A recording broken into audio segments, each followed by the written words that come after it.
Welcome back to our morning view. I'm Shannon, and today we're going to talk about lady drivers. Stick around. Today, Ron and I want to talk to you about women driving the big rigs. Can we do it? Should we do it? Why we should do it? And we're going to talk a little bit more about that. Over the years, Ron and I have had a few different rigs.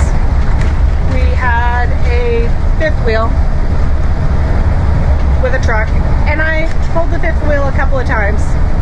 I didn't really like it. It felt really big, and I could feel the wind, and I didn't feel very in control, so I didn't drive it very much. From there, we downsized into the slide-in truck camper, and I drove that a lot. Not sure why I drove it so much, but I did. And you had to be aware because you were really top heavy and it didn't corner super well, but it was good. It was fine. When we got back into RVing this time around and we got the gasser, I drove that and I felt pretty good driving it. Driving the gas motorhome was a challenge. It tracked really badly, so you were always correcting, and it was hard to stay in your lane because of that. It felt like a workout. Since we've gotten married, I've been driving a little bit. I primarily will drive over on the east side just because it's a lot less traffic.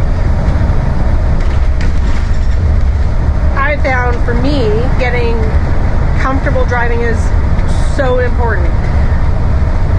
And I think it's important for you other ladies out there to get comfortable driving your rigs. Ron and I follow a lot of RV YouTubers, and one consistent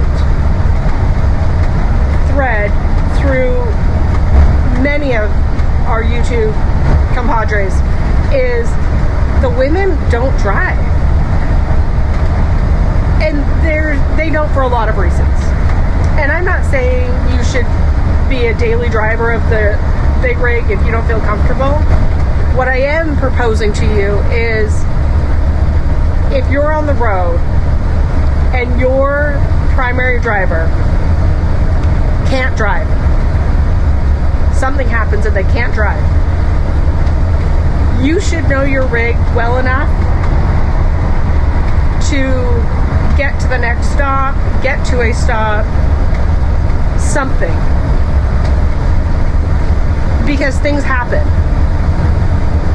And so even though I don't drive every day, it's important for me to know how to drive, to know how to pull out, to know how to center in the lane, to know how to make the corners, to know how to park, to know how to hook up and unhook the services, to know how to hook up and unhook the tow.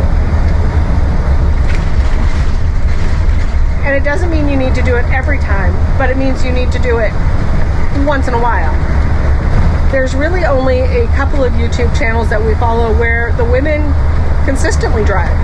And I really think I want to be one of those women that feels comfortable hopping in and driving from here to there and being able to give Ron a break.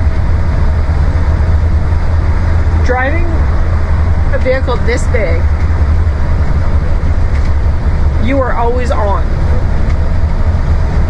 You can get comfortable, but you don't get to relax the same way you do in your little vehicle everyday driver that you drive. I think it's okay to not be proficient and not be like, I'm super comfortable driving and I want to drive all the time and I love it, and that's something different.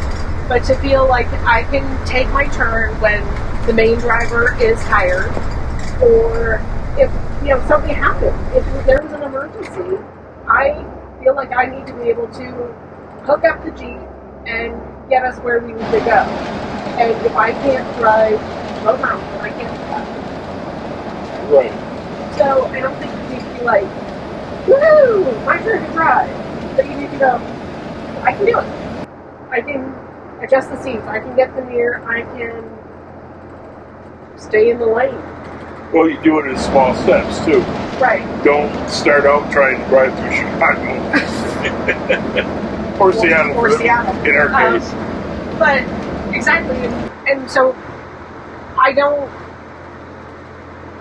only driven this rig twice now. I don't drive it on the west side where we live. The traffic is insane. The I-5 is crazy with merging. And the drivers are super aggressive and won't let you in or follow a safe distance. But I find that, like this morning, I knew once I got out of Spokane, once Ron got us out of Spokane, we stopped at a rest area and I hopped in the driver's seat. And I've driven 100 miles today, and it's fine. And were there times where my palms got sweaty? Yes. But I know what to do, and it's just a matter of doing it and practicing and getting more comfortable, and eventually I will drive through places. I did drive through Tri-Cities today. We drove coming down that, I wouldn't say it's a mountain, but it was a pretty good steep grade, and coming down to the Columbia River, and it's a 5% grade. Yeah, it's a good grade for 2 miles, and followed by a 90-degree turn at the bottom to get onto the bridge, all while doing 50 miles an hour in a big rig. Hopefully you'll have someone that'll help you learn. Right. And hopefully they'll be patient, and it's a learning experience, and just get out on the open highway and put some miles. We're towing today. Last time we did this, you weren't even towing a Jeep. No. And today we're towing the Jeep, so we're 60 feet long. That's true. And I think we follow a lot of RV YouTubers. A lot of. And they all do a great job, but one thing that I've noticed is that a lot of times, the women are like, I don't drive. There are a couple women that we watch, and they do drive. And they have their favorite areas to drive, and that's when they pedal to the metal, and they do it. I should say that. They just drive, and they're fine with it. But there are a lot of channels that we follow that the woman and the man jokingly say, she goes where I take her. And I just think it's important if you're enjoying this life, you can choose the things you want to do. And on a totally separate note, we are following a corn truck. So there is fresh corn to be had. But I think it's more to be able to do it. I agree. Plus, it's been nice because while Shannon's been driving, I've been sitting here editing videos and putting them on YouTube. So it's been a productive day.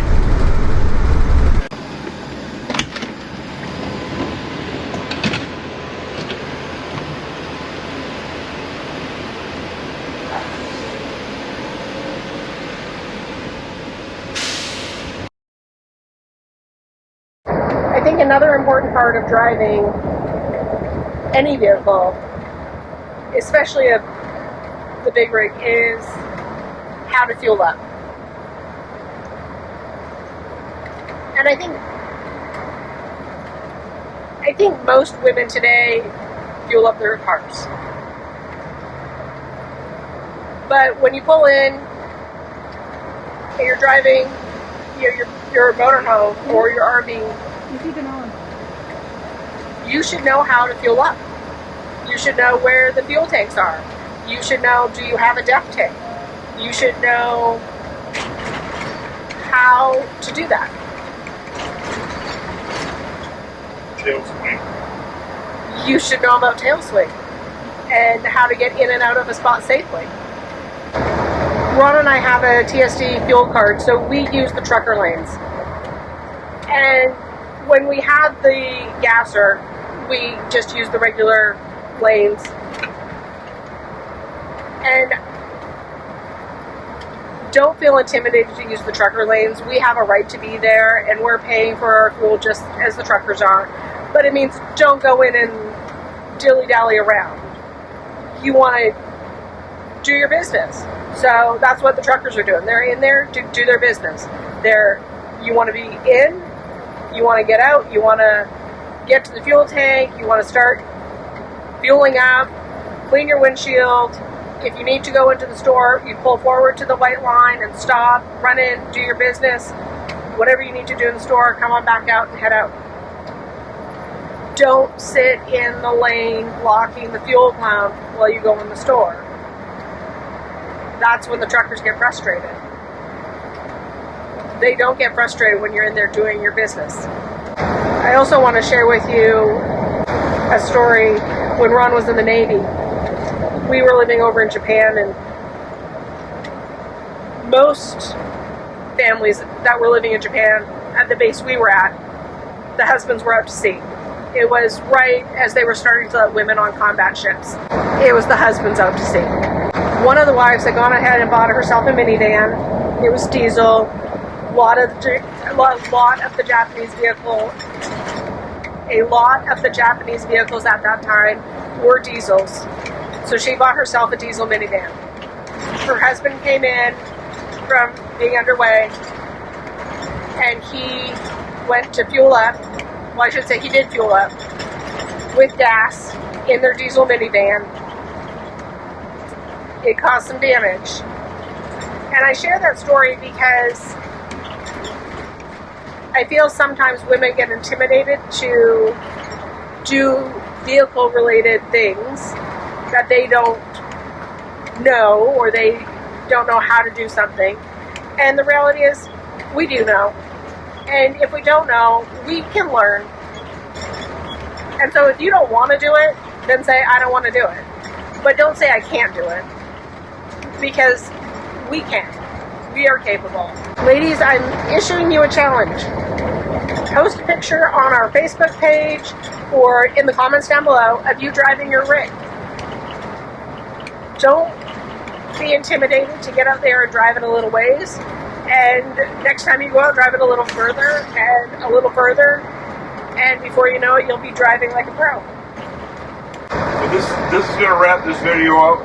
I hope you've enjoyed it. Ladies, I know you can do it, so I look forward to seeing your photos and videos of you driving your rig, or even fueling up your RV.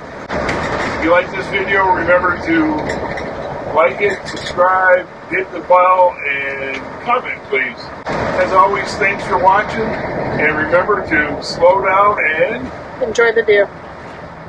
bye.